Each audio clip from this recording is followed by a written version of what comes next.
हो गई छुट्टी आप लोग की? छुट्टी बन गई? यार ज्यादा आवाज नहीं है? बहुत ज्यादा आवाज है।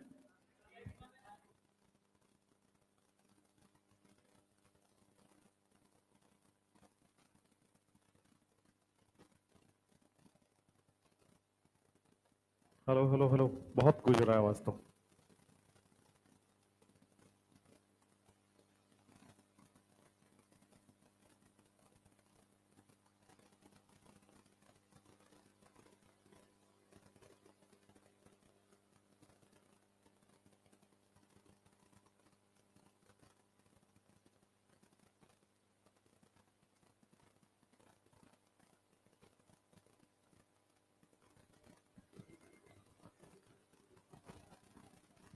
हाँ, कौन लोग घर गया था छुट्टी मनाने? घर लोग घर गए थे ना आप लोग?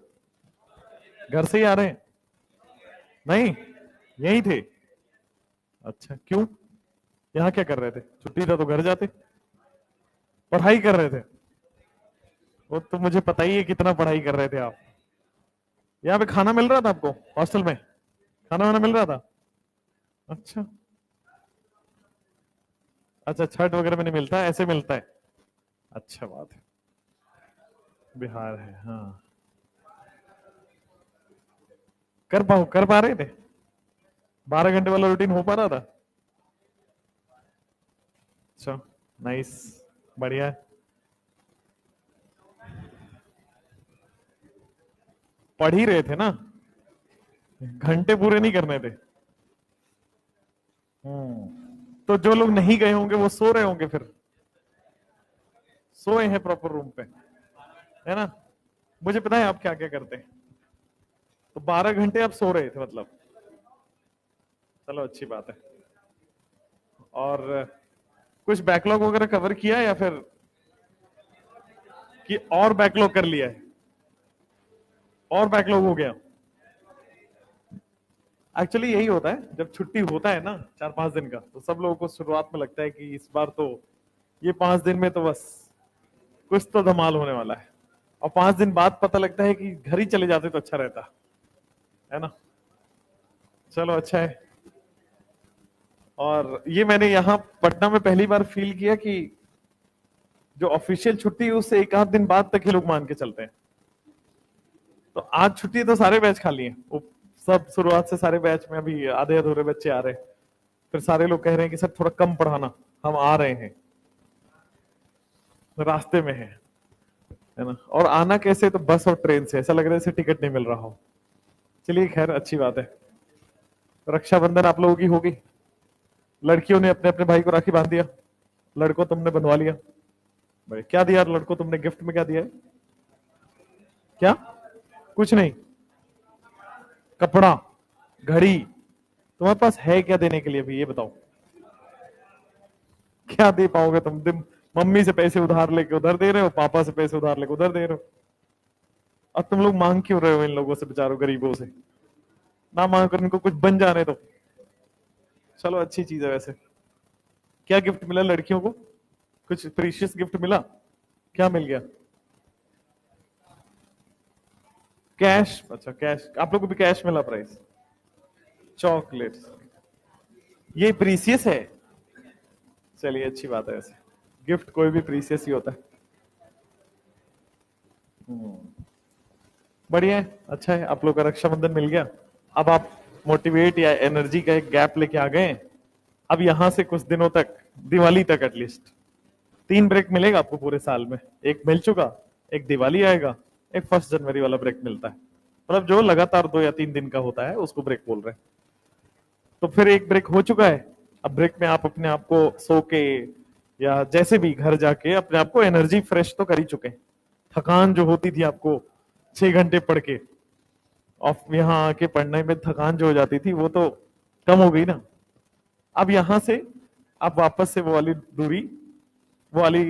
दूरी तय करिए, पढ़ाई वाला 6 घंटे का। बहुत ज्यादा आवाज है। हेलो हेलो हेलो हेलो, हाँ अब ठीक है, अब ठीक है। तो वो वाली जो छह, अब जो आप कर चुके हो मस्ती, अपने आप को फ्री कर चुके हो, दिमाग में रिलैक्स कर चुके हो, जितना सोना था सो चुके हो। अब जो अगले दिवाली तक है, उसमें आपको 12 आवर्स का फॉलो कर लीजिए मॉन्क मोड, ठीक है। 12 आवर्स का फॉलो करना स्टार्ट कर दीजिए आज से ही, डोंट वेट फॉर एनीथिंग, ठीक है। आज से ही आप लग जाना उस पर, सही रहेगा आपके लिए। नहीं तो फिर आज, नहीं तो कल, नहीं तो परसों छोड़ देना, आज ही करना है। आपको हमने फजांस रूल पढ़ाया था, है ना। फजांस रूल में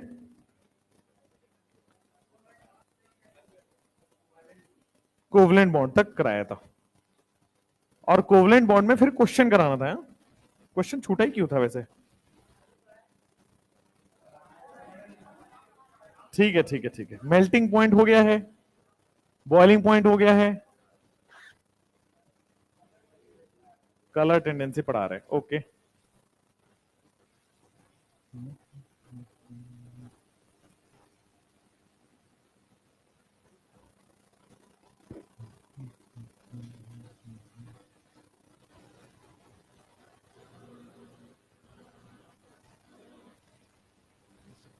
आपके पास एप्लीकेशन में फजांस रूल में हमने क्या क्या किया है, देखो यहां पे। फजांस रूल में हमने polarising power, polarisation, covalent character, हमने ये कर लिया था, मेल्टिंग पॉइंट कर लिया था, है ना। और मेल्टिंग पॉइंट के आगे हमने एक और चीज लिखी थी, कलर इंपार्टिंग टेंडेंसी, है ना। कि कोई कंपाउंड कलर कितना शो करेगा वो किस पे डिपेंड करेगा, उसकी बात कर लेते हैं। तो जो कलर इंपार्टिंग टेंडेंसी है, it is directly proportional to Fajans rule. कैसे समझाता हूं।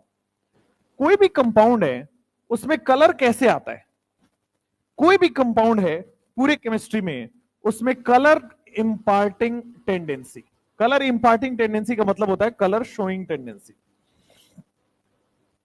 कोई भी कंपाउंड है वहां पे जब कलर आएगा, कलर तभी आता है जब हमारे पास इलेक्ट्रॉन का मूवमेंट हो, इलेक्ट्रॉन का ट्रांसफर हो। If there is a movement of electron, if there is a jump of electron, if there is a transfer of electron, तो कलर आएगा, अदरवाइज नहीं आएगा, ठीक है। तो कलर ज्यादा कब होगा, जब ज्यादा इलेक्ट्रॉन का ट्रांसफर हो या ज्यादा इलेक्ट्रॉन का मूवमेंट हो। और ज्यादा इलेक्ट्रॉन का मूवमेंट कब होगा, जब पोलराइजेशन ज्यादा हो। याद करो जब हमने बताया था एक केटाइन होता था और मेरे पास एनाइन होता था जिसका साइज बड़ा, जेड इफेक्टिव कम, वो अपने इलेक्ट्रॉन क्लाउड को ऐसे डिस्टॉर्ट कर लेता था, याद आया, इलेक्ट्रॉन क्लाउड को डिस्टॉर्ट कर देता था।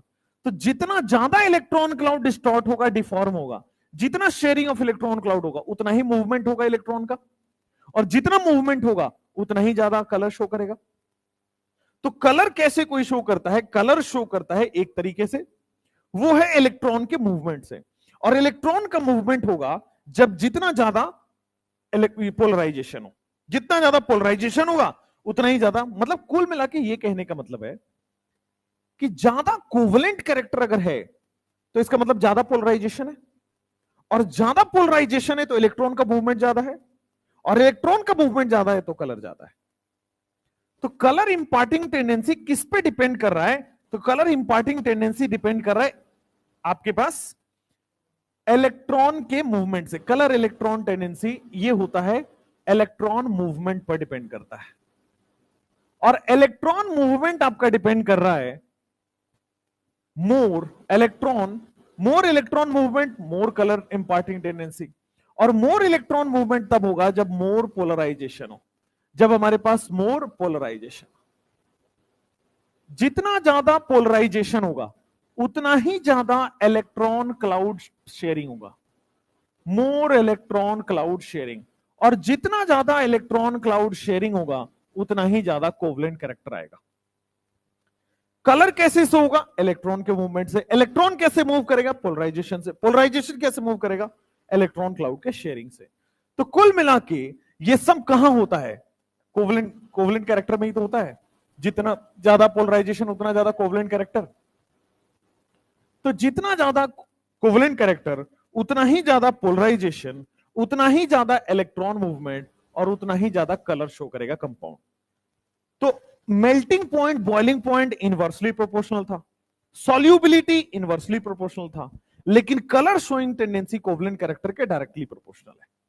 तो क्वेश्चन आपके पास उस फॉर्म में आएगा कि which of the following has more colour showing tendency, या which of the following has more colour imparting tendency. जैसे arrange the following in the increasing order of colour imparting tendency, इस तरह से आएगा। तो आपको क्या करना है, जो कोवलेंट कैरेक्टर है वही वाला ऑर्डर आपका कलर का ऑर्डर हो जाएगा। अब देखो यहां पे AgF, AgCl, AgBr, AgI, AgF, AgCl, AgBr और एजीआई, अगर आप देखो तो इसको मैंने एक्सेप्शन के रूल में लिखाया था, कोवलेंट कैरेक्टर में, सॉल्युबिलिटी में भी लिखाया था, है ना। पीबी, एजी, इनके जितने भी हैलाइड्स है उनका सॉल्युबिलिटी में एक्सेप्शनल ऑर्डर था। खैर, अभी मुझे कोवलेंट कैरेक्टर का ऑर्डर बताइए, क्वेश्चन नंबर 1 का। कोवलेंट कैरेक्टर में एजीएफ का कोवलेंट कैरेक्टर ज्यादा है, एजीआई का। कोवलेंट कैरेक्टर आपके ऑर्डर लिखा हुआ है कि देखो केटाइन तो सेम है, एजी प्लस, स्मॉल के इस केटाइन तो सेम है, एनाइन बड़ा हो गया, लार्ज एनाइन में कोवलेंट कैरेक्टर ज्यादा होगा, तो लार्ज एनाइन कौन सा है, आई माइनस, इसका कोवलेंट कैरेक्टर ज्यादा। तो जिसका कोवलेंट कैरेक्टर ज्यादा है क्या उसी का कलर भी ज्यादा होगा, डायरेक्टली प्रोपोर्शनल है। आप बी ऑप्शन देखो, पीबीसीएल2, पीबीआई2, पीबी कॉमन है, क्लोरीन आयोडीन आयनाइन है, एनाइन बड़ा होना चाहिए, कोवलेंट ज्यादा होगा, लार्ज एनाइन में कोवलेंट ज्यादा होगा, कलर भी ज्यादा होगा। देखो SnCl2, SnCl4, यहां पे Cl कॉमन है, इस बार Sn+4 हो गया। अब देखो केटाइन है, छोटा कौन है, ये वाला छोटा है, तो जो छोटा है क्या उसी का कोवलेंट कैरेक्टर ज्यादा होता है। अगर केटाइन वेरी कर रहा है तो छोटा केटाइन का कोवलेंट कैरेक्टर ज्यादा। यहां देखो एनाइन बदल रहा था, क्लोरीन और आयोडीन, तो लार्ज एनाइन बड़ा होगा। इसमें आ जाओ HgCl2 और Cl4, Cl तो कॉमन है, बट यहां पे आप देख पा रहे हो +2 और केटाइन है। केटाइन अगर बदल रहा है तो स्मॉल केटाइन का कोवलेंट कैरेक्टर ज्यादा, कलर ज्यादा। यहां पे देखो जिंक, कैडमियम और मरकरी, देखो जिंक, कैडमियम और मरकरी कैसे देखोगे, जिंक का +2 होगा, कैडमियम +2 है और मरकरी +2 है, केटाइन है, थोड़ा सा दिमाग लगाना पड़ेगा इसमें।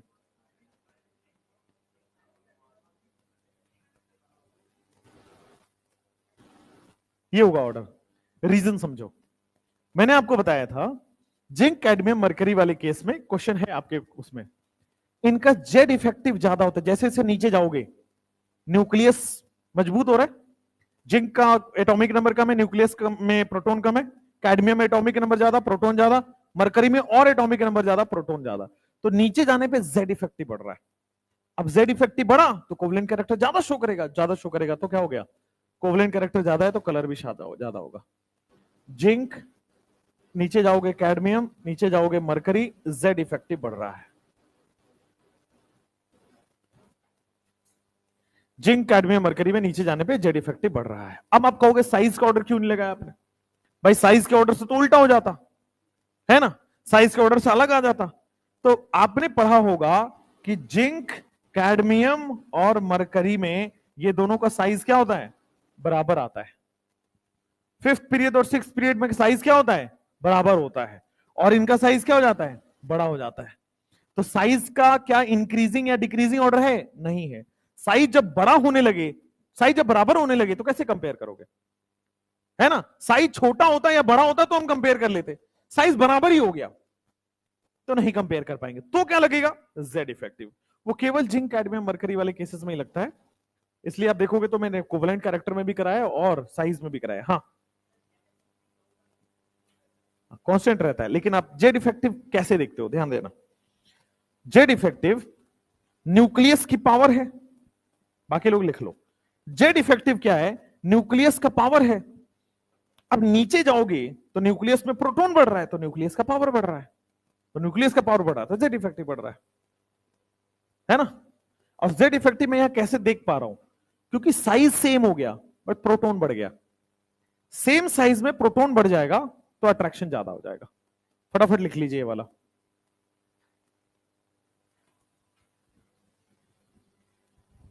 जिंक, कैडमियम, मरकरी वाला केस आप थोड़ा ध्यान से देखेंगे, रीजन उसका यह है कि साइज पे वो डिपेंड नहीं करेगा, क्योंकि साइज बराबर है। अब साइज बराबर है तो जेड इफेक्टिव देख लेंगे।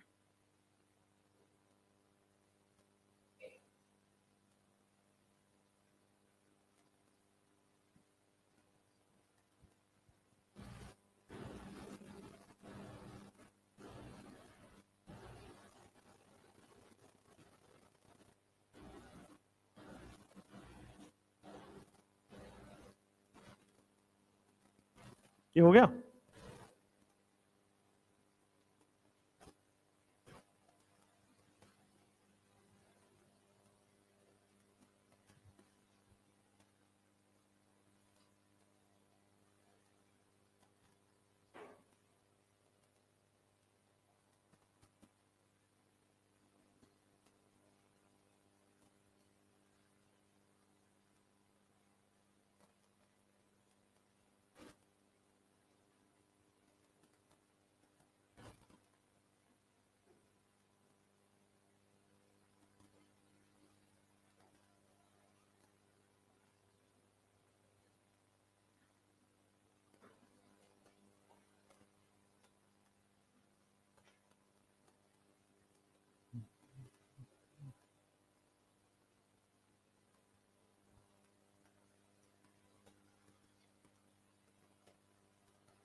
हो गया। लिखो हेडिंग कोवलेंट बॉन्ड। हेडिंग लिखो covalent bond. Covalent bond, ionic bond में जो सवाल हो सकते थे, जितने तरह के बन सकते थे, वही पढ़ाए गए हैं आपको, इधर उधर की बातें नहीं की गई है। अब कोवलेंट बॉन्ड पढ़ेंगे। कोवलेंट बॉन्ड हेडिंग डाल लीजिए और स्टार्ट करते हैं। कोवलेंट बॉन्ड है ना, क्या होता है कोवलेंट बॉन्ड समझते हैं पहले कोवलेंट बॉन्ड के बारे में। देखो, बॉन्ड बनने के कई सारे मेथड हैं। एक उसमें का मेथड आपने पढ़ा था आयनिक बॉन्ड। उसमें क्या हो रहा था कि एक केटाइन और एक एनाइन, केटाइन अपना इलेक्ट्रॉन छोड़ रहा था, एनाइन उसी इलेक्ट्रॉन को गेन कर रहा था, जिसको बोल रहे थे हम ट्रांसफर ऑफ इलेक्ट्रॉन। तो transfer of electron from cation to anion से जो बॉन्ड बन रहा था उसको हम लोग आयनिक बॉन्ड कहते थे। अभी जो हमने अभी पढ़ के खत्म किया है वो आयनिक बॉन्ड था। उसमें क्या हो रहा था, NaCl अगर बॉन्ड बनाना है तो Na अपना इलेक्ट्रॉन लूज करेगा और यही इलेक्ट्रॉन Cl गेन कर लेगा, तो जो कंपाउंड बनेगा उसको हम लोग आयनिक कंपाउंड कहते थे। इस आयनिक कंपाउंड में इलेक्ट्रोस्टैटिक फोर्स ऑफ अट्रैक्शन लग रहा था, ये सब हम पढ़ चुके हैं। बॉन्ड बनाने के एक और तरीके हैं, जैसे मान लो दो कोवलेंट, अभी तो हम बड़े आसानी से कर पा रहे थे, एक मेटल है और एक नॉन मेटल है, इलेक्ट्रॉन का ट्रांसफर हो गया, बन गया। हम बड़े आसानी से बना रहे थे, Ca है, OH होल ट्वाइस है, दो इलेक्ट्रॉन का ट्रांसफर हुआ, दूसरे के साथ बॉन्ड बन गया। बहुत आसानी से हमने MgCl2 बना लिया था, एक मेटल है, नॉन मेटल है, यहां से दो इलेक्ट्रॉन का लॉस होगा, दो इलेक्ट्रॉन यहां गेन हो जाएगा और कोवलेंट बॉन्ड, आयनिक बॉन्ड बन जाएगा। तो अभी तक जो हम बॉन्ड पढ़ रहे थे उसमें हम जानबूझ के एक मेटल और एक नॉन मेटल का बॉन्ड पढ़ रहे थे। मान लो दोनों नॉन मेटल है, केवल Cl2 ही ले लो ना, ओनली Cl2 में भी तो बॉन्ड बन ही रहा है। दोनों नॉन मेटल के बीच में कैसे बॉन्ड बनेगा? मान लो हाइड्रोजन भी नॉन मेटल है, Cl भी नॉन मेटल है, इसमें बॉन्ड कैसे बनेगा?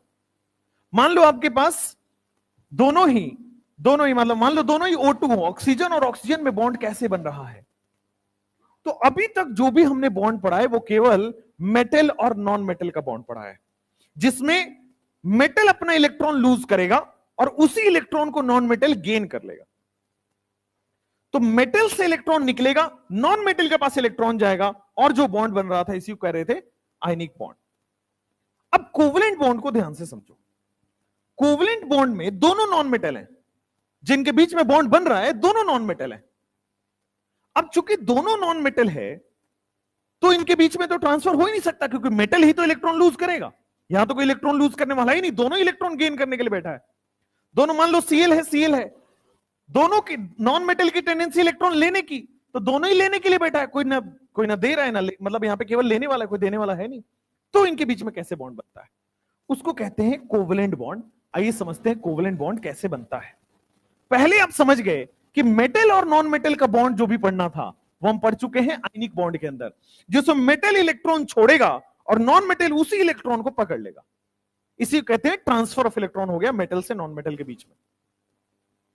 कोवलेंट बॉन्ड में क्या हो रहा है, मान लीजिए मेरे पास एक कंपाउंड है H और दूसरा कंपाउंड मान लेते हैं Cl। हाइड्रोजन भी नॉन मेटल, क्लोरीन भी नॉन मेटल, दोनों ही नॉन मेटल है। हाइड्रोजन के पास वैलेंस सेल में कितने इलेक्ट्रॉन है, एक। मैं वैलेंस सेल के इलेक्ट्रॉन को क्यों देख रहा हूं, क्योंकि बॉन्ड हमेशा वैलेंस इलेक्ट्रॉन ही बनाता है, अंदर वाले इलेक्ट्रॉन का बॉन्ड से कोई रिलेशन नहीं है। मान लो मैं क्लोरीन का कॉन्फ़िगरेशन लिखता हूं, क्लोरीन का कॉन्फ़िगरेशन होता है 1s2 2s2 2p6 3s2 3p5। अब देखो यहां पे क्लोरीन में आपको पता लग रहा होगा 1s2 का मतलब पहला ऑर्बिट है क्लोरीन का, 2s2 2p6 का मतलब दूसरा ऑर्बिट की बात कर रहा है, 3s2 3p6 का मतलब वो तीसरा ऑर्बिट का बात कर रहा है ना। अब ध्यान देना, ये 1 का इलेक्ट्रॉन कभी भी बॉन्डिंग में पार्टिसिपेट नहीं करेगा, 2 का इलेक्ट्रॉन कभी बॉन्डिंग पार्टिसिपेट नहीं करेगा। बॉन्ड कौन बनाता है, वैलेंस इलेक्ट्रॉन या आउटर मोस्ट इलेक्ट्रॉन। बॉन्ड हमेशा बाहर वाले इलेक्ट्रॉन से बनता है, बॉन्डिंग में ये पार्टिसिपेट नहीं करेंगे, हमेशा बॉन्डिंग में ये वाले लोग पार्टिसिपेट करते हैं। इसीलिए आपको कोवलेंट बॉन्ड का डेफिनेशन में लिखा है कि वैलेंस इलेक्ट्रॉन, रीजन बॉन्ड में पार्टिसिपेट करने वाले इलेक्ट्रॉन बाहर वाले होते हैं, अंदर वाले इलेक्ट्रॉन पार्टिसिपेट नहीं करेंगे। अब ध्यान देना, HCl में अभी आप देखो सबसे बाहर वाले में कितने इलेक्ट्रॉन दिख रहा है, 7 दिख रहा है, 2 और 5, ठीक है। तो आपके पास 7 इलेक्ट्रॉन यहां पे दिख गया। क्लोरीन का इसका मतलब 7 वैलेंस इलेक्ट्रॉन होता है, क्लोरीन में 7 वैलेंस इलेक्ट्रॉन हमने पढ़ा भी है। स्टेबिलिटी के लिए या तो डुप्लेट हो या तो ऑक्टेट होगा। ध्यान से देखिएगा, डुप्लेट का क्या मतलब है, अगर उसके आउटर सेल में 2 इलेक्ट्रॉन हो या उसके आउटर सेल में 8 इलेक्ट्रॉन हो तो इसको हम लोग डुप्लेट या ऑक्टेट बोलते हैं। 2 इलेक्ट्रॉन हो आउटर सेल में क्या बोल देंगे, डुप्लेट, और 8 इलेक्ट्रॉन आउटर सेल में क्या बोल देंगे, ऑक्टेट। और डुप्लेट और ऑक्टेट ही स्टेबल है, ऐसा साइंटिस्ट ने बोला। अब हाइड्रोजन के पास 1 इलेक्ट्रॉन थे तो ये बड़े आसानी से डुप्लेट की तरफ बढ़ सकता है। तो बड़े आसानी से आप देखो, हाइड्रोजन जो है 1 इलेक्ट्रॉन तो है, एक बगल वाले से ले लेगा, इसको हम लोग बोलेंगे शेयरिंग कर लिया। जैसे क्या होता है, हम लोग भी नॉर्मल लाइफ में शेयरिंग ही करते हैं। मान लो आपके घर में कोई गेस्ट आए हैं तो क्या होता है कि हाँ कुछ नहीं है तो बगल वाले के यहां से शेयर कर लिया, है ना। पहले हम लोग छोटे थे तो बोला जाता था ये ले आओ बगल वाले से मांग के, वो ले आओ बगल वाले से मांग के, है ना, यही होता है। आप लोगों के साथ भी यही घटना घटी होगी, यही होता है शेयरिंग। तो मान लो आपको स्टेबिलिटी चाहिए तो आप क्या करते हो, आमने सामने वाले से शेयरिंग करा लेते हो। तो देखो यहां पे हाइड्रोजन को स्टेबल होने के लिए डुप्लेट होना चाहिए, ऐसा साइंटिस्ट ने बोला हुआ है। क्यों बोला है अभी 2 मिनट में चर्चा करेंगे। या तो 2 हो जाए या तो 8 हो जाए। तो 2 करना आसान है कि 8 करना आसान है, 2। अगर इसके पास 1 है तो आसानी से एक और पकड़ लेगा, डुप्लेट हो जाएगा। 8 तो कर नहीं सकता, 7 इलेक्ट्रॉन को खोजना पड़ेगा, दैट इज डिफिकल्ट। चलो, लेकिन यहां देखो क्लोरीन से पूछो, क्लोरीन के पास कितने ओरिजिनल हैं, 7 है, तो इसको ऑक्टेट करना आसान है। ये अगर 8 इलेक्ट्रॉन अपने आउटर शेल में ले ले तो ये स्टेबल हो जाएगा। तो इसके पास 7 पहले से है और एक सामने भी दिख रहा है, और एक सामने दिख रहा है तो क्या करेगा, शेयरिंग कर लेगा। तो क्लोरीन भी अपना स्टेबल हो गया बेचारा। ये डुप्लेट बना के स्टेबल हो रहा है और ये ऑक्टेट बना के स्टेबल हो रहा है, दोनों स्टेबल हो रहा है। स्टेबिलिटी क्यों डुप्लेट ऑक्टेट से आई, जरा ध्यान देना। हम क्या बोलते हैं पीरियोडिक टेबल में? कौन स्टेबल है पीरियोडिक टेबल में? Inert gas. पीरियोडिक टेबल में एक ही स्टेबल है, तो वो है इनर्ट गैस।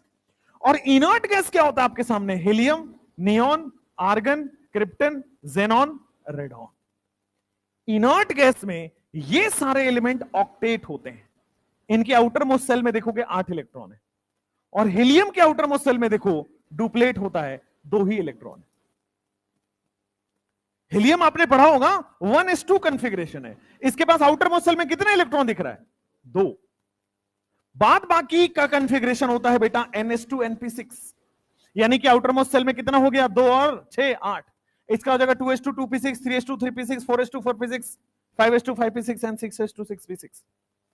तो स्टेबल कौन है? Inert gas. और इनर्ट गैस क्या बना के स्टेबल हो रहा है? Duplet and octet. बड़ी सिंपल कहानी है कि जब भी आपको दो नॉन मेटल के बीच में बॉन्ड बनाना हो तो वो स्टेबल तब होगा जब या तो डुप्लेट हो जाए या तो ऑक्टेट हो जाए। और ये डुप्लेट ऑक्टेट की कहानी कहां से आई? ये स्टेबिलिटी देखा गया, कौन है? Inert gas. और इनर्ट गैस दो ही तरह से स्टेबल हो रहा था, या तो डुप्लेट बना रहा था हीलियम जैसा, या तो ऑक्टेट बना रहा था बाकी के इनर्ट गैस जैसा। अब ध्यान दो, मान लो मेरे पास 2 हाइड्रोजन है, एक यहां 1 इलेक्ट्रॉन पड़ा है, दूसरा हाइड्रोजन 1 इलेक्ट्रॉन पड़ा है। लेफ्ट वाले हाइड्रोजन को कितना इलेक्ट्रॉन है? 1। कितने में स्टेबल हो जाएगा? 2 में स्टेबल हो जाएगा। तो हाइड्रोजन को एक तो है ही, क्या सामने वाले से अपना एक शेयरिंग कर लेगा? तो देखो 2 में ये स्टेबल हो गया। ठीक है, ये वाला हाइड्रोजन एक पहले से है इसके पास, एक और अगर ले ले तो क्या हो जाएगा? ये डुप्लेट बना के स्टेबल हो जाएगा। एक आप चीज गौर फरमा रहे हो कि शेयरिंग हो रही है लेकिन इक्वल हो रही है। अगर ये 1 इलेक्ट्रॉन हाइड्रोजन दिया है तो क्लोरीन भी 1 ही ले पा रहा है। सिमिलरली यहां पे अगर मैं मान लो O2 की बात करता हूं, ऑक्सीजन के पास 6 वैलेंस इलेक्ट्रॉन होता है, ग्रुप 16 वाले हैं 6 वैलेंस इलेक्ट्रॉन होगा। ग्रुप 16 वाले के पास 6 वैलेंस इलेक्ट्रॉन होता है। अब देखो इसके पास 6 हैं, क्या करेगा कि स्टेबल हो जाएगा? 8 होना चाहिए, तो 6 है, 2 और अगर ये शेयर कर लिया तो क्या स्टेबल हो जाएगा? सिमिलरली ये 6 है, 2 और मिल जाए तो ये स्टेबल हो जाएगा क्या? तो जब भी शेयरिंग हो रहा है इक्वल शेयरिंग होता है। तो कोवलेंट बॉन्ड का डेफिनेशन होता है बड़ी important, equal sharing of electron से जो बॉन्ड बने उसको क्या बोलते हैं? Covalent bond. यही कोऑर्डिनेट बॉन्ड जब आगे पढ़ा रहा हूंगा तो वहां पे बताऊंगा अनइक्वल शेयरिंग होती है कोऑर्डिनेट बॉन्ड में। कोऑर्डिनेट बॉन्ड में क्या होता है? अनइक्वल शेयरिंग होती है। कोऑर्डिनेट बॉन्ड में एक तो क्या करता है? लोन पेयर, और दूसरा क्या करता है? Vacant orbital. तो देखो यहां पे 0 इलेक्ट्रॉन है, यहां पे 2 इलेक्ट्रॉन है, क्या शेयरिंग इक्वल की होगी अनइक्वल की होगी? अनइक्वल की होगी। कोवलेंट बॉन्ड हमेशा इक्वल शेयरिंग करेगा। एक एटम अगर 1 इलेक्ट्रॉन शेयर कर रहा है तो दूसरे वाले को 1 ही दे पाएगा। ये यहां अगर 2 दे रहा है तो ये सामने वाले को 2 ही दे पाएगा। इक्वल इक्वल शेयरिंग होता है। तो what is covalent bond? Covalent bond का मतलब होता है bond formed by equal sharing of valence electron. Bond form by equal sharing of valence electron. अच्छा, वैलेंस इलेक्ट्रॉन की शेयरिंग क्यों हुई? To become stable, to complete octet या duplet. Octet या डुप्लेट कंप्लीट करने से क्या हुआ? इनर्ट गैस बन जाएगा, इनर्ट गैस ही स्टेबल है। तो what is covalent bond? Equal sharing of valence electron to complete octet via forming duplet and octet. It is known as covalent bond. अभी एग्जांपल लिखेंगे, पहले डेफिनेशन से स्टार्ट करते हैं। What is covalent bond? Covalent bond में sharing होगा, वो भी इक्वल, और वो भी वैलेंस इलेक्ट्रॉन का। लिखो यहां पे equal sharing of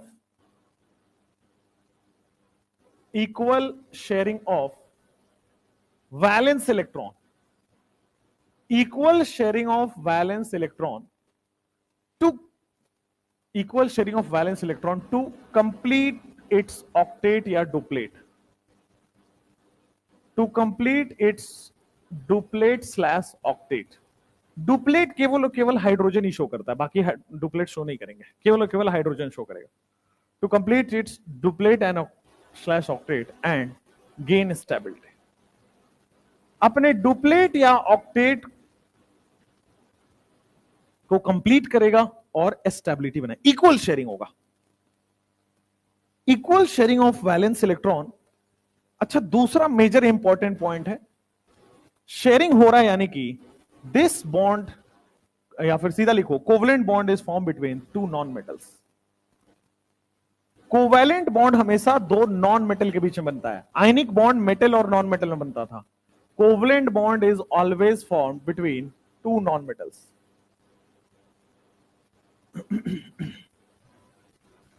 covalent bond हमेशा दो नॉन मेटल्स के बीच में बनता था। Covalent bond is always form between two non metals.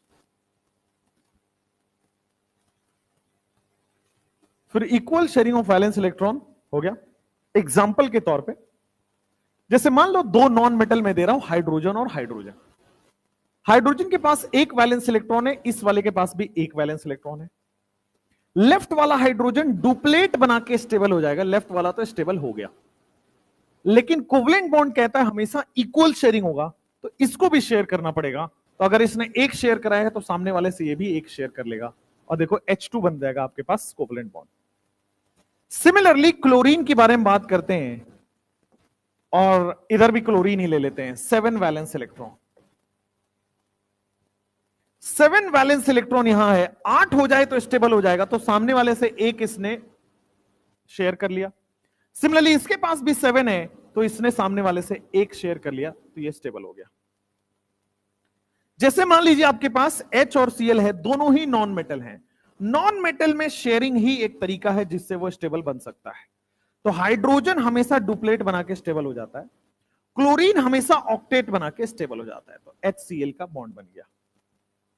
Oxygen की बात करते हैं, तो ऑक्सीजन में आपके पास 6 वैलेंस इलेक्ट्रॉन यहां है, 6 वैलेंस इलेक्ट्रॉन यहां है। 6 में 2 और ऐड कर दिया तो ये ऑक्टेट बन गया। सिमिलरली 6 में 2 ये और ऐड कर दिया तो आपके पास ऑक्टेट बन गया। मैं नाइट्रोजन की बात करता हूं, तो नाइट्रोजन के पास 5 वैलेंस इलेक्ट्रॉन है। 5 वैलेंस इलेक्ट्रॉन है, 3 और करेगा तो ऑक्टेट कंप्लीट हो जाएगा। सिमिलरली ये वाला 3 और करेगा तो आपके पास ऑक्टेट कंप्लीट हो जाएगा। तो ऑक्टेट कंप्लीट करने के लिए ही बॉन्ड बनता है, और ऑक्टेट कंप्लीट हो रहा है यहां पे शेयरिंग से, क्योंकि दोनों नॉन मेटल थे। नॉन मेटल ले सकते हैं, दे नहीं सकते, तो यहां ट्रांसफर नहीं हो सकता था, यहां पे शेयरिंग ही हो सकता था। This is covalent bond, equal sharing of valence electron to complete its octet and gain stability. और डुप्लेट या ऑक्टेट, ऑक्टेट में ना ऐसे एरो लगा के जरूर लिख लीजिए, only applicable for hydrogen. Duplet केवल और केवल हाइड्रोजन पे ही लगता है, बाद बाकी सारे ऑक्टेट पे लगता है। Applicable only for hydrogen.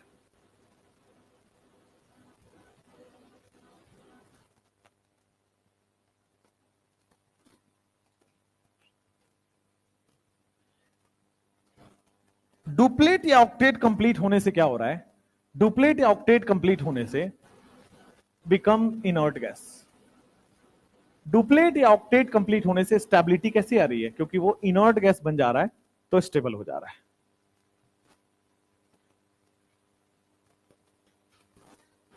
ये कोवलेंट बॉन्ड है। इक्वल शेयरिंग होना चाहिए, very very important point. Equal sharing, valence electron की इक्वल शेयरिंग होगी टू कंप्लीट इट्स ऑक्टेट या डुप्लेट और गेन स्टेबिलिटी। इसको क्या बोल देते हैं? That is covalent bond. Covalent bond is always form between two non metals, दो नॉन मेटल्स के बीच में हमेशा बन जाता है। चलिए नेक्स्ट, ये हो गया आपके पास H2Cl2 HClO2 N2।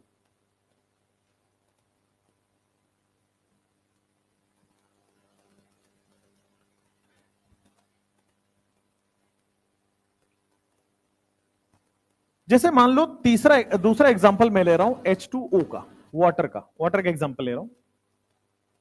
आगे आपको मैं लुईस स्ट्रक्चर पढ़ाऊंगा, लुईस डॉट थ्योरी, वहां पे आपको क्लियर पता चलेगा। अभी बता देता हूं कि ऑक्सीजन यहां पे सेंट्रल एटम होता है। कौन सेंट्रल एटम है उसका शॉर्ट ट्रिक है, आप देख पाएंगे। बट अभी ऑक्सीजन सेंट्रल एटम है और दोनों हाइड्रोजन को साइड साइड में लगा देते हैं। हाइड्रोजन के पास कितना वैलेंस इलेक्ट्रॉन होता है? एक। राइट वाले के पास भी एक। ऑक्सीजन के पास 6 वैलेंस इलेक्ट्रॉन होता है। 6 वैलेंस इलेक्ट्रॉन को मैंने इस हिसाब से ड्रॉ कर दिया। वैलेंस इलेक्ट्रॉन डॉट से दिखाते हैं, आपकी मर्जी, आप कैसे ऐसे भी दिखा सकते हो 6 इलेक्ट्रॉन, आपकी मर्जी है लाइन से 6 इलेक्ट्रॉन ऐसे दिखा दो, आपकी मर्जी है लाइन से 6, आपकी मर्जी पे होता है वो। हाँ, मैंने जानबूझ के यहां एक के सामने एक रखा ताकि डायग्राम बनाना आसान होगा। एक के सामने एक रखा ताकि शेयरिंग कराना आसान होगा, बाकी जो एक्स्ट्रा थे उसको लोन पेयर की फॉर्म में दिखा दिया। अब देखो ध्यान से, ये हाइड्रोजन क्या अपना स्टेबल हो गया, डुप्लेट बना लिया? राइट वाला हाइड्रोजन क्या अपना स्टेबल हो गया, डुप्लेट बना लिया? दोनों हाइड्रोजन स्टेबल हो गए। अब मैंने बोला है कि कोवलेंट बॉन्ड में इक्वल शेयरिंग होगी, तो ऑक्सीजन ने अगर लेफ्ट में शेयर किया है, एक राइट में शेयर किया है, तो ऑक्सीजन दोनों से एक एक शेयर कर लेगा, इक्वल इक्वल शेयर करेगा। शेयरिंग जब भी हुआ कोवलेंट बॉन्ड का इक्वल इक्वल शेयरिंग होगा। तो देखो लेफ्ट वाले का डुप्लेट बन गया, राइट वाले का डुप्लेट बन गया। ऑक्सीजन के पास 6 थे, इसने एक लेफ्ट और एक राइट से ले लिया, ऑक्टेट बन गया। तो डुप्लेट या ऑक्टेट बन जाना ही स्टेबिलिटी होता है। H2O की तरह आप दूसरा एग्जांपल लो एक अमोनिया का। नाइट्रोजन बीच में होता है, हाइड्रोजन हमेशा साइड साइड में लगा होता है, ऑलवेज। मुझे बताओ हाइड्रोजन के पास क्या एक एक इलेक्ट्रॉन सबको दिख रहा है? अब नाइट्रोजन के पास कितने वैलेंस इलेक्ट्रॉन? 5। ग्रुप 15 का है 5। अब 5 में से एक के सामने एक, इसके सामने एक, इसके सामने एक, 3 तो रख दिया, बाकी का 2 लोन पेयर के फॉर्म में रख दिया। हाइड्रोजन डुप्लेट बना के स्टेबल हो जाएगा, बिल्कुल। ये वाला हाइड्रोजन डुप्लेट बना के स्टेबल हो जाएगा, बिल्कुल। ये वाला भी डुप्लेट बना गया भी, हां। लेकिन नाइट्रोजन को भी तो अपना ऑक्टेट करना है, और करना भी है तो इक्वल शेयरिंग से करना है। इक्वल शेयरिंग कैसे होगा? 5 है, एक एक इसने शेयर किया तो ये भी तीनों से एक एक ले लेगा। तो नाइट्रोजन की इक्वल शेयरिंग में 5 था और 3 और आ गया, नाइट्रोजन का ऑक्टेट कंप्लीट हो गया। तो सारा जो भी कंपाउंड बनता है, all compounds follow covalent bond का थ्योरी। नॉन मेटल के बीच का बॉन्ड है, हमेशा शेयरिंग से ही बनता है। अमोनिया के बाद एक कंपाउंड लेते हैं PCl3, जरा बोर्ड पे देखना सब लोग। जो कम है वो बीच में आता है, तो फास्फोरस कम है उसको बीच में डाल दो। जो ज्यादा है वो साइड साइड में आ जाता है। ऊपर वाले पे देखो, जो कम था वो बीच में आ गया, जो ज्यादा है वो साइड में आ गया, तो जो ज्यादा है वो साइड में आ गया। क्लोरीन ग्रुप 17 का है तो क्या 7 वैलेंस इलेक्ट्रॉन हो जाएगा? सिमिलरली क्लोरीन ग्रुप 17 का है तो क्या 7 वैलेंस इलेक्ट्रॉन होगा? यहां भी ग्रुप 17 का है तो देखो 7 वैलेंस इलेक्ट्रॉन होगा। और फास्फोरस में क्या ये ग्रुप 15 का है, और ग्रुप 15 का है तो 5 वैलेंस इलेक्ट्रॉन होगा। इस एक के सामने एक, एक के सामने एक, फास्फोरस का 3 हो गया, बाकी के जो 2 बचे हैं वो आपके पास लोन पेयर की फॉर्म में आ जाएगा। क्लोरीन कितना शेयर कर ले ताकि ऑक्टेट कंप्लीट हो जाए? 7 है, एक और चाहिए, तो इसने एक और क्या किया, फास्फोरस से ले लिया, क्लोरीन का तो ऑक्टेट कंप्लीट हो गया। ऊपर वाले क्लोरीन के पास भी 7 है, एक और शेयर कर लिया तो देखो ऑक्टेट कंप्लीट हो गया क्या? राइट वाले में भी 7 है, एक और शेयर कर लिया तो ऑक्टेट कंप्लीट हो गया क्या? फास्फोरस के बारे में पूछो, जब आप फास्फोरस से देखोगे तो क्या 5 है इसके पास? और अगर 5 है तो 3 और चाहिए, तो देखो इसने एक इधर शेयर किया हुआ, एक इधर एक इधर, तो तीनों से एक एक ये भी ले लेगा, तो फास्फोरस के पास भी ऑक्टेट कंप्लीट हो जाएगा। तो अगर हाइड्रोजन है तो उसका एम होता है डुप्लेट बनाने का, बाकी कोई भी एलिमेंट है उसका एम होता है ऑक्टेट बनाने का, और इस तरह से कोवलेंट बॉन्ड बनता है। और कोवलेंट बॉन्ड से ऑक्टेट या डुप्लेट होगा, इनर्ट गैस बन रहा है, इनर्ट गैस से स्टेबिलिटी आ रही है। ठीक है, इसको फटाफट से नोट कर लीजिए।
कोवलेंट बॉन्ड के बाद लिखो टाइप्स ऑफ कोवलेंट बॉन्ड।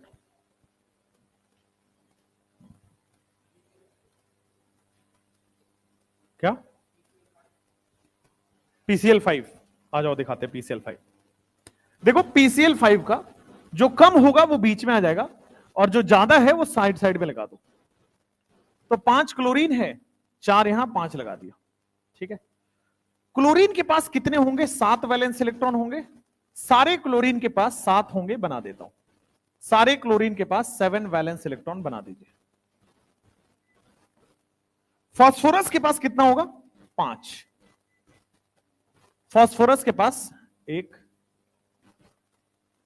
इसके सामने 1, इसके सामने 1, इसके सामने 1 और इसके सामने 1। फास्फोरस के पास 5 वैलेंस इलेक्ट्रॉन आ गया। देखो क्या क्लोरीन आपका स्टेबल हो जाएगा? क्लोरीन 1 7 और 1 8 करके स्टेबल हो जाएगा। ये वाला राइट वाला क्लोरीन भी 7 और 1 8 शेयर करके स्टेबल हो गया। ये वाला भी 7 और 1 8 करके स्टेबल हो गया। ये वाला भी 7 और 1 8 करके स्टेबल हो गया। और सिमिलरली ये वाला भी। क्लोरीन तो सारे ही स्टेबल हो गए। All chlorine becomes stable. सारे क्लोरीन आप देखोगे ऑक्टेट बना चुका है, पांचों के पांच, 7 और 1 8 लेके। अब फास्फोरस के पास जाओ, पहले से कितने दिख रहे हैं आपको? क्या फास्फोरस के पास पहले से 5 दिख रहे हैं? अब कोवलेंट बॉन्ड कहता है कि इक्वल ही शेयरिंग होगी। तो अगर इसने 5 क्लोरीन को शेयर किया है तो ये भी 5 शेयर करना पड़ेगा इसको। तो फास्फोरस क्या करता है? 5 पहले से है और 5 एक्स्ट्रा शेयर कर लिया। फास्फोरस 5 पहले से और 5 एक्स्ट्रा शेयर कर लिया। देखो कितना हो गया फास्फोरस के पास? 10 हो गया क्या? ऑक्टेट से ज्यादा हो गया क्या? तब ये स्टेबल होगा कि अनस्टेबल होगा? अनस्टेबल होगा। लेकिन कंपाउंड एग्जिस्ट करेगा। कंपाउंड एग्जिस्ट करेगा, स्टेबल नहीं है। तो compound exist but unstable. Compound exist but unstable. इसी को आगे जाके पढ़ना है लुईस थ्योरी में, हाइपर वैलेंट कंपाउंड, है ना। जब सेंट्रल एटम के पास 8 से ज्यादा हो जाते हैं तो उसको कहते हैं हाइपर वैलेंट कंपाउंड। ये आपको लुईस में पढ़ना है, ठीक है, PCl5 में।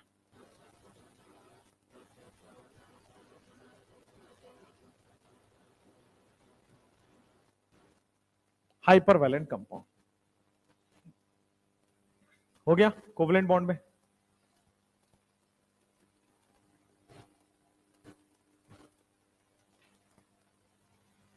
Equal sharing of valence electron to complete its duplet या octet and gain stability.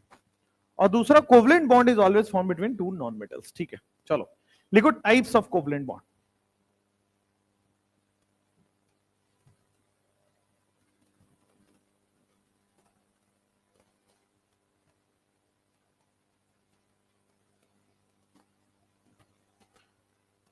Types of covalent bond.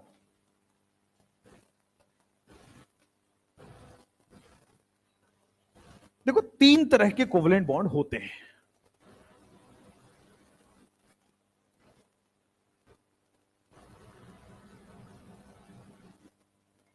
Types of covalent bond 3 तरह से होता है। एक होता है सिंगल कोवलेंट बॉन्ड, पहला पढ़ना अपने को सिंगल कोवलेंट बॉन्ड।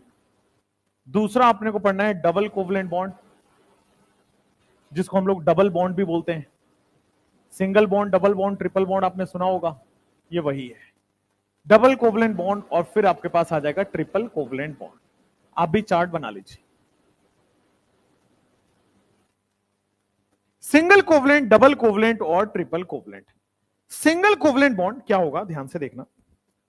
अगर सिंगल कोवलेंट उसको बोलेंगे जब हमारे पास केवल एक इलेक्ट्रॉन की शेयरिंग हो रही हो, जैसे Cl और Cl में, H और Cl में। जब भी एक इलेक्ट्रॉन की शेयरिंग हो, जब भी एक इलेक्ट्रॉन की शेयरिंग हो, equal sharing of 1 electron by each atom. Equal sharing of 1 electron by each atom, इसको क्या बोल देते हैं? सिंगल बॉन्ड या सिंगल कोवलेंट बॉन्ड। जैसे आपने देखा H ने Cl के साथ एक एक इलेक्ट्रॉन की ही शेयरिंग करी। H ने Cl के साथ एक एक इलेक्ट्रॉन की शेयरिंग की, तो क्या हो गया? सिंगल कोवलेंट बॉन्ड हो गया। जैसे आपने Cl और Cl के साथ देखो एक ही इलेक्ट्रॉन की शेयरिंग हुआ है, हर एटम ने एक इलेक्ट्रॉन की शेयरिंग किया है। ईच एटम ने एक इलेक्ट्रॉन की शेयरिंग किया, सिंगल कोवलेंट बॉन्ड। और सिंगल कोवलेंट बॉन्ड को कैसे रिप्रेजेंट करेंगे? तो देखो HCl को हम लोग ऐसे रिप्रेजेंट कर देंगे, H/Cl। सिंगल बॉन्ड का मतलब एक इलेक्ट्रॉन इधर हाइड्रोजन का है, एक इलेक्ट्रॉन इधर क्लोरीन का है। ये अंडरस्टूड है। क्लोरीन और क्लोरीन सिंगल बॉन्ड है, मतलब एक क्लोरीन यहां शेयर हुआ है क्लोरीन का, एक क्लोरीन दूसरा शेयर हुआ है। और बाकी के लोन पेयर की फॉर्म में पड़े रहेंगे। अभी लोन पेयर वाला कैलकुलेशन आएगा, अभी के लिए लिख लीजिए, लोन पेयर बताऊंगा। डबल कोवलेंट बॉन्ड में क्या होता है? डबल कोवलेंट बॉन्ड में sharing of 2 electron by each atom equally होगा sharing of 2 electron by each atom. हर एटम ने 2-2 इलेक्ट्रॉन शेयर किया। जैसे आपने देखा होगा O2 मॉलिक्यूल में लेफ्ट वाले ऑक्सीजन ने भी 2 शेयर किया और राइट वाले ऑक्सीजन ने भी 2 शेयर किया, तो 6 और 2 8 हो गया। राइट वाले में देखोगे तो क्या 6 और 2 8 हो गया है। इसको हम लोग रिप्रेजेंट करते हैं O डबल बॉन्ड O से। डबल बॉन्ड का मतलब यहां पे एक इलेक्ट्रॉन ऑक्सीजन का होगा, यहां भी एक इलेक्ट्रॉन ऑक्सीजन का, सिमिलरली यहां भी इसका होगा, यहां भी इसका होगा। डबल बॉन्ड में दोनों एटम ने 2-2 इलेक्ट्रॉन शेयर किया।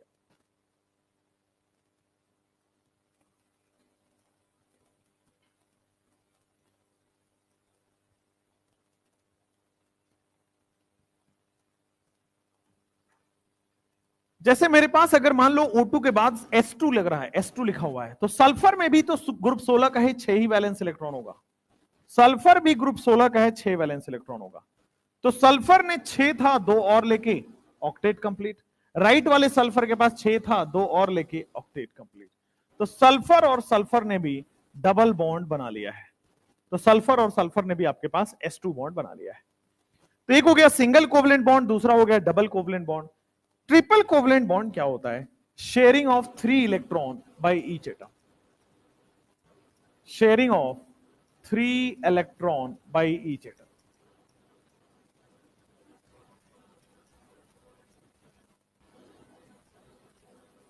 Sharing of 3 electron by each atom.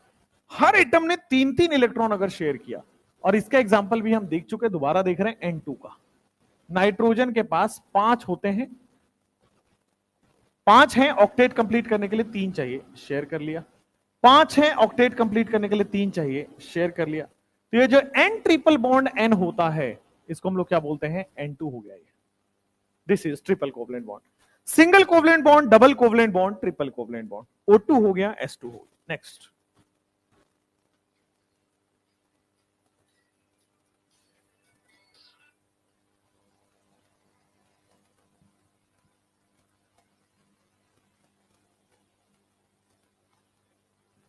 Single covalent, double covalent, triple covalent. Sharing of 1 electron, sharing of 2 electron and sharing of 3 electron by each atom, इसको कहते हैं हम लोग सिंगल कोवलेंट, डबल कोवलेंट और triple covalent.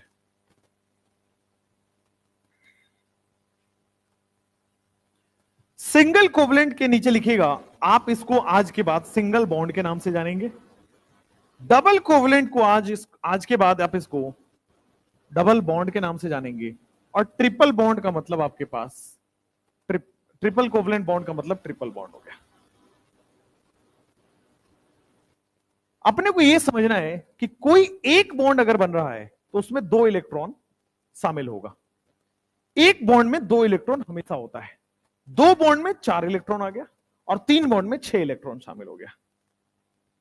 एक bond में 2 electron दोनों अलग अलग एटम का होता है। 2 बॉन्ड में 4 इलेक्ट्रॉन, तो 2 इधर का 2 उधर का। 3 बॉन्ड में 6 इलेक्ट्रॉन, 3 इधर का 3 इधर का। Single covalent, double covalent, triple covalent.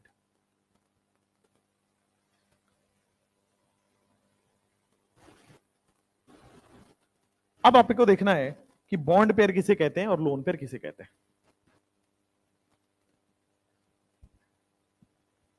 Bond pair and lone pair हो गया।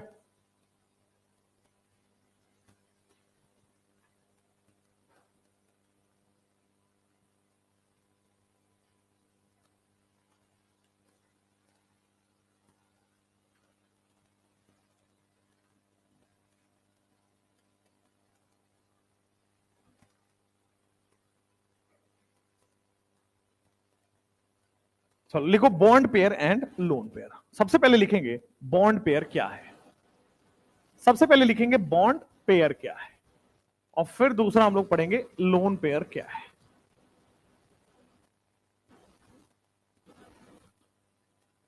और एक सेकंड के लिए बोर्ड पे देखो। देखो बॉन्ड पेयर क्या होता है। मैं क्लोरीन का एग्जांपल लेता हूं। मैं एग्जांपल यहां पे लेता हूं क्लोरीन का। तो क्लोरीन का वैलेंस वो लिख लेता हूं मैं, configuration 1s2 2s2 2p6 3s2 and 3p5। क्या ये क्लोरीन का इलेक्ट्रॉनिक कॉन्फ़िगरेशन है? और हमने अभी अभी पढ़ा है कि बॉन्डिंग में केवल आउटर इलेक्ट्रॉन ही पार्टिसिपेट, आउटर वाले ही पार्टिसिपेट करेंगे, अंदर वाले नहीं करेंगे। अंदर वाले का बॉन्डिंग से कोई रिलेशन नहीं है, केवल बाहर वाला शेल ही पार्टिसिपेट करेगा। तो 3s2 का कॉन्फ़िगरेशन बना देता हूं, 3s2 कुछ इस तरीके से है, और 3p5 का कॉन्फ़िगरेशन बना देंगे तो 1 2 3 4, तो 3p5 आपके सामने कुछ इस तरीके से आ जाएगा, है ना? 3p3, सॉरी 3p5 क्यों बना रहा हूं, और 3 ही होगा इसमें, तो पहले 3p5 बना दीजिए, 1 2 3 4 और 5, है ना? अब क्लोरीन के पास कितने सिंगल इलेक्ट्रॉन है? एक है। तो इसीलिए क्लोरीन यही इलेक्ट्रॉन शेयर कर रहा है, क्योंकि ये तो शेयर कर नहीं पाएगा, तो पहले से स्टेबल है, ये तो पहले से स्टेबल है, ये पहले से स्टेबल है। क्लोरीन एक ही बॉन्ड क्यों बना रहा है? क्योंकि पास एक ही सिंगल इलेक्ट्रॉन है, इसी को वो स्टेबल कर सकता है। तो क्या करता है, Cl2 बनाने के लिए हम दूसरा क्लोरीन लेते हैं, तो जो दूसरा क्लोरीन होगा उसका भी कॉन्फ़िगरेशन सेम आएगा, उसका भी आउटर ही बॉन्ड में पार्टिसिपेट करेगा, उसका भी आउटर ही बॉन्ड में पार्टिसिपेट करेगा। अब ध्यान से देखो, इसका 3p5 का ये वाला सिंगल पड़ा है, पहले से ये डबल हो चुके हैं, ये स्टेबल हो चुके हैं, लेकिन ये दोनों आप देखोगे दोनों Cl के पास अनस्टेबल पड़े हैं। अगर ये दोनों ओवरलैप कर लें या दोनों एक दूसरे से शेयर कर लें, अगर ये दोनों ओवरलैप कर लें, शेयर कर लें, तो क्या Cl2 बॉन्ड बन जाएगा? तो Cl में वही कहा जा रहा है, क्लोरीन में 1 2 3 4 5 6 7, 1 2 3 4 5 6 7, बोर्ड पे देखो, ये जो पहला 2 इलेक्ट्रॉन है ये एक लोन पेयर है। क्लोरीन का पहला लोन पेयर क्या है, वो दिख गया वहां पे। ये जो 2 इलेक्ट्रॉन है लोन पेयर, ये इसको बोला जा रहा है, और ये जो तीसरा लोन पेयर है बेटा, ये इस पेयर को बोला जाता है। जो आप लोन पेयर बना रहे हो वो भी वैलेंस इलेक्ट्रॉन ही है, लेकिन वो बॉन्ड नहीं बना रहा है। ध्यान दीजिएगा, सिंगल इलेक्ट्रॉन ये वाला इलेक्ट्रॉन है, ये इलेक्ट्रॉन क्या बॉन्ड बना रहा है? बिल्कुल। तो जो इलेक्ट्रॉन बॉन्ड बना रहा है, ये दोनों इलेक्ट्रॉन बॉन्ड बना रहे हैं, the electron which is participating in bond formation, that is known as bond pair. But outermost shell में कुछ ऐसे इलेक्ट्रॉन है जो बॉन्ड में पार्टिसिपेट नहीं कर रहे हैं। ये 2 इलेक्ट्रॉन लोन पेयर की फॉर्म में पड़ा हुआ है, ये तीन है ना pair of electron, 3 lone pair यहां से दिख रहा है, यहां भी 3 इलेक्ट्रॉन एज इट इज पड़ा है, 3 इलेक्ट्रॉन यहां से दिख रहा है। तो 3 इलेक्ट्रॉन यहां है जो बॉन्ड में पार्टिसिपेट नहीं कर रहा है, 3 इलेक्ट्रॉन यहां है जो बॉन्ड में पार्टिसिपेट नहीं कर रहा है। तो जो बॉन्ड बना रहा है वो तो बॉन्ड पेयर हो गया, बट जो बॉन्ड नहीं बना रहा है उसको क्या बोल देंगे? लोन पेयर बोल देंगे। और बॉन्ड पेयर हो चाहे लोन पेयर हो, सारे वैलेंस सेल ही हैं, सारे आउटर मोस्ट सेल के ही होते हैं। अंदर वाले का बॉन्ड पेयर लोन पेयर से कोई रिलेशन नहीं है। ये तो इनर्ट गैस हो गया ना, यहां तक तो इनर्ट गैस हो गया, स्टेबल हो गया। वो तो केवल बाहर वाले ही बॉन्डिंग में पार्टिसिपेट करेंगे। बाहर वाले में भी जो बॉन्ड बनाएगा सिंगल इलेक्ट्रॉन, वो क्या हो गया? Bond pair. लेकिन जो बॉन्ड नहीं बना रहा है, जो पहले से पेयर है, उसको क्या बोल देंगे? Lone pair. सिंपल कहानी है। बॉन्ड पेयर का मतलब है valence electron which participates in bonding, या valence electron which is sharing, या valence electron which is overlapping. Valence electron जो बॉन्ड बना रहा है उसको क्या बोल देंगे? Bond pair. लेकिन वही वैलेंस इलेक्ट्रॉन जो पहले से पेयर है, लोन पेयर, जो पहले से पेयर्ड है, वो बॉन्ड नहीं बना रहा है, वो क्या हो गया? Lone pair. तो बॉन्ड पेयर का डेफिनेशन लिख लो अब, valence electron which participates in bond formation, valence electron which participates in bond formation, इसको हम लोग बोल देंगे bond pair. And valence electron which do not participates in bond formation. होते दोनों ही वैलेंस इलेक्ट्रॉन है, जो बॉन्ड बना ले, जो ओवरलैप कर ले, जो शेयरिंग कर ले, विच डू नॉट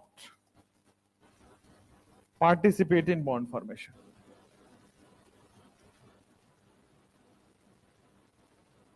जो बॉन्ड फॉर्मेशन में पार्टिसिपेट करता है, valence electron which participates in bond formation, उसको क्या बोल देते हैं? Bond formation, bond pair. और जो वैलेंस इलेक्ट्रॉन पहले से पेयर है, वो ओवरलैप नहीं कर सकता, पहले से ही वो स्टेबल बन के रहा है, that means that is lone pair. जब भी आपको कहीं भी लोन पेयर कैलकुलेट करना हो तो lone pair is equal to valence electron minus उसने जितने बॉन्ड बनाए हैं divide by 2। Valence electron minus bond divide by 2 करोगे, लोन पेयर आ जाएगा। किसी भी एटम का लोन पेयर निकालना है, वैलेंस इलेक्ट्रॉन माइनस जितने बॉन्ड बनाए हैं डिवाइड बाई 2 कर लो, लोन पेयर आ जाएगा। अभी निकलवाते हैं।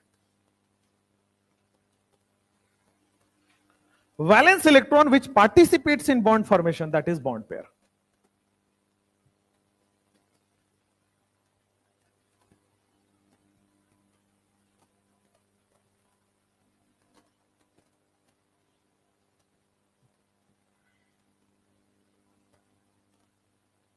लिखा?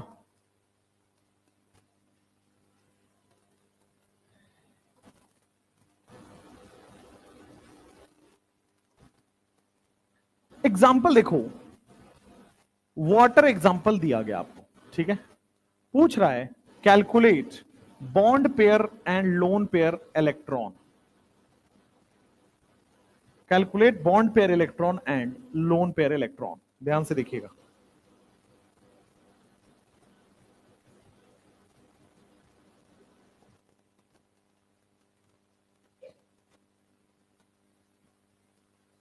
जो कम है क्या उसको मैं सेंटर में रख दूं, और जो ज्यादा है उसको मैं साइड में रख देता हूं।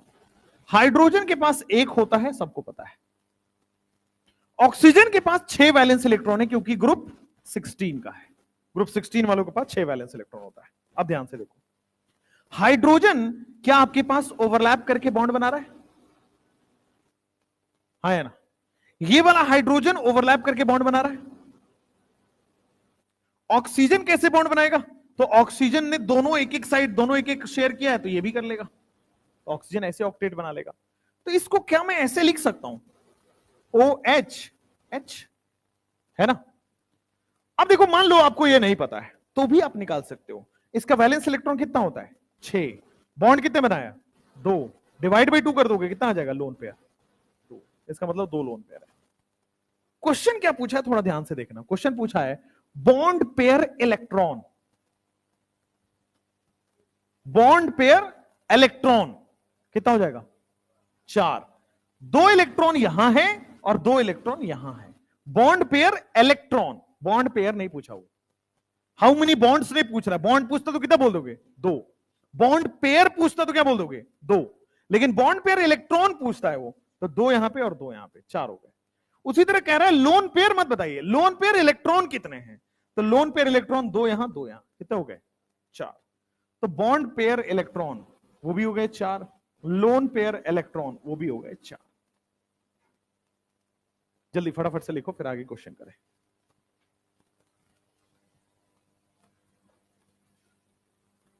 हाँ, कोई डाउट?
आपका टेस्ट 25 को है?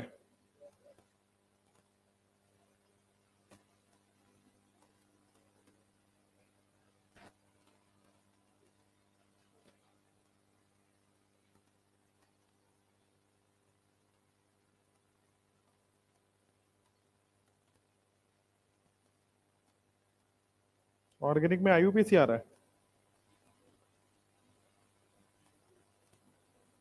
आईयूपीएसी आ रहा है ऑर्गेनिक में।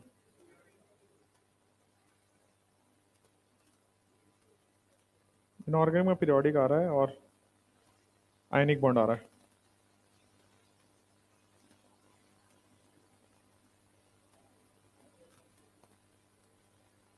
ठीक है, हाँ नहीं दे रहा, क्या पढ़ लेना ना, आ जाएगा। ठीक है, bond for bond pair lone pair 25 तारीख को, भी तो इतना टाइम है, मत पूछो। लिखो कोवैलेंसी, पहले ये क्वेश्चन करो फिर लिखो कोवैलेंसी, पहले क्वेश्चन कर लो फिर कोवैलेंसी लिखेंगे। कह रहा है बॉन्ड पेयर पता करना है, लोन पेयर पता करना, अब इलेक्ट्रॉन नहीं बताना है, और बताना है कि ऑक्टेट या डुप्लेट कंप्लीट हो रहा है या नहीं।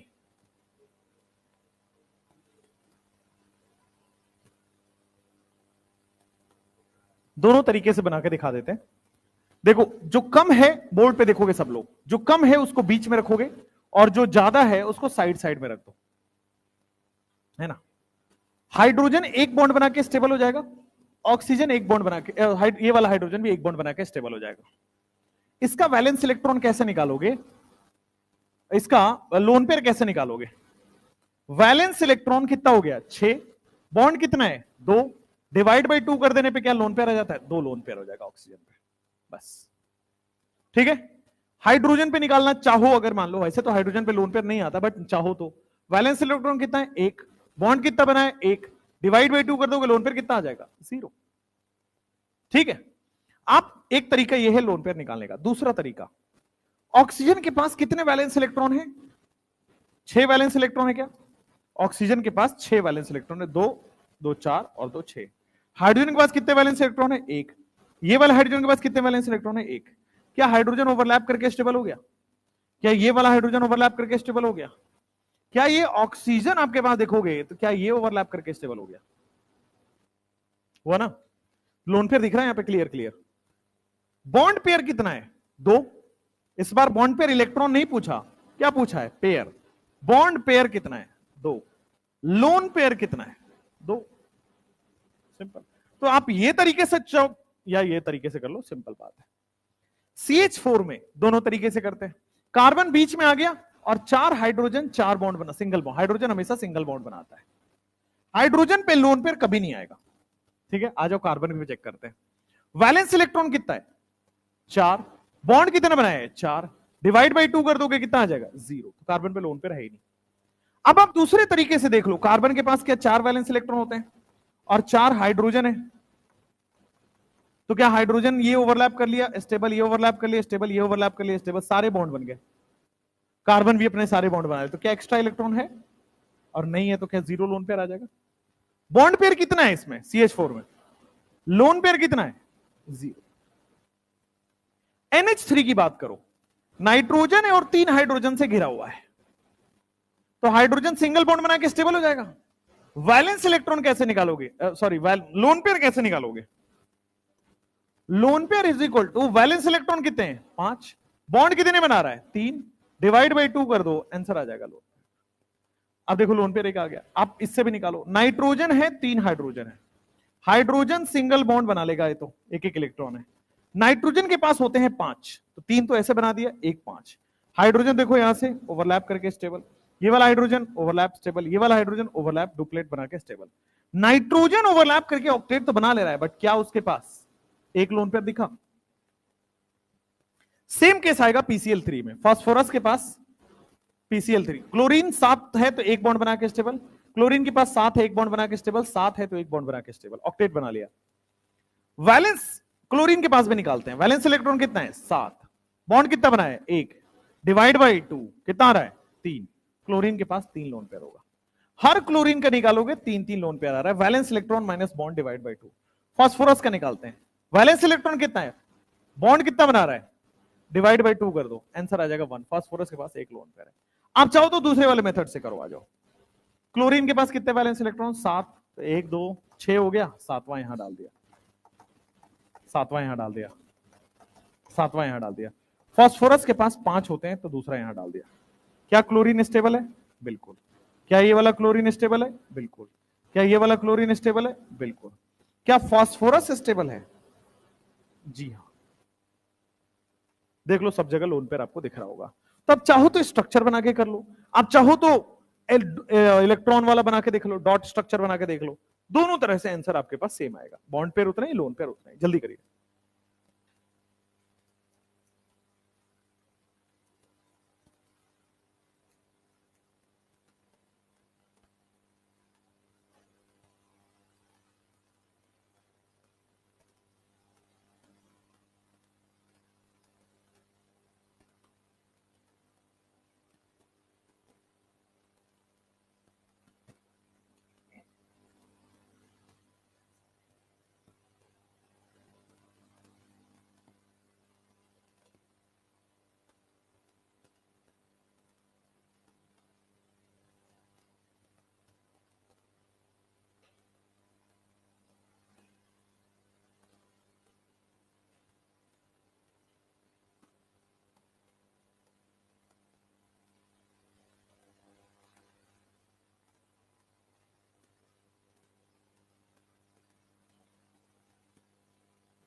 देखो next topic is covalency.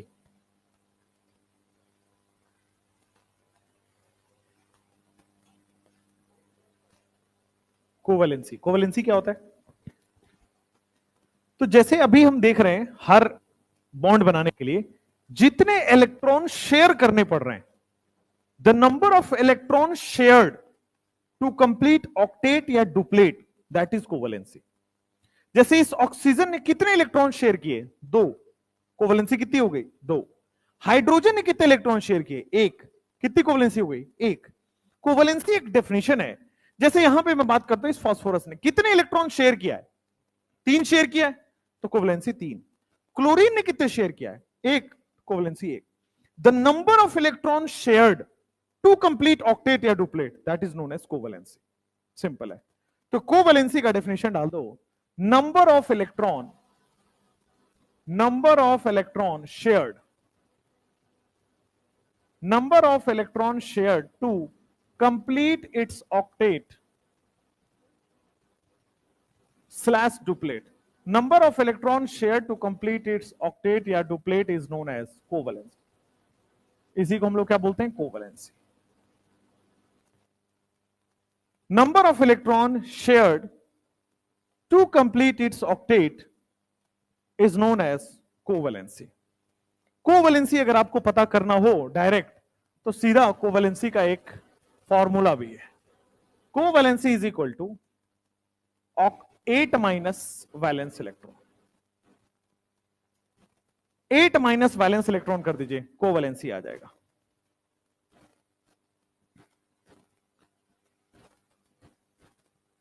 Covalency is equal to 8 minus valence electron. Hydrogen इसमें नहीं आएगा, हाइड्रोजन के लिए तो डुप्लेट होता है ना, तो वहां पे 2 माइनस वैलेंस इलेक्ट्रॉन हो जाएगा। हाइड्रोजन की कोवेलेंसी हमेशा 1 होती है। This is known as covalency.